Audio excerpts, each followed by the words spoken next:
कष्ट वाढत आहे, पण बँक बॅलन्स का वाढत नाही? नमस्कार मित्रांनो, मी Anil Jhanjhal, rural wealth artist, financial education मार्गदर्शक आहे. मी वन विभागात काम करत असताना माझा सर्वात जास्त ग्रामीण भागाशी संपर्क आला. ग्रामीण भागामध्ये शेतकरी, शेतमजूर, कष्टकरी आणि मीडियम वर्गातील लोक सर्वात जास्त राहत असतात. ते सकाळपासून ते रात्रीपर्यंत खूप मेहनत करतात, परंतु त्यांच्या अकाउंटमध्ये बॅलन्स उरत नाही. मी तिथं राहत असताना बारकाईने विचार केला, तेव्हा मला त्यांच्या सर्वात मोठ्या 3 मिस्टेक दिसून आल्या. त्या म्हणजे त्यांचं आर्थिक नियोजन नसल्याने सर्वात आधी आलेले पैसे ते खर्च करतात आणि नंतर बचत करू असे विचार करतात. परंतु गरजेचे एवढे असतात की त्यांचे ते बॅलन्स पडतच नाही.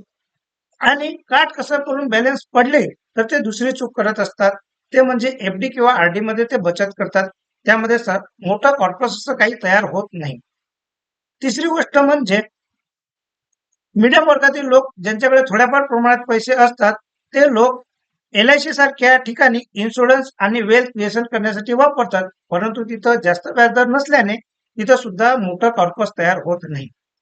मी 60 दिवसामध्ये वरील सर्व लोकांना मनी मॅनेजमेंट, फायनान्शियल एज्युकेशन आणि राईट इन्व्हेस्टमेंट शिकवून मी त्यांना आर्थिकदृष्ट्या स्वतंत्र करणार आहे.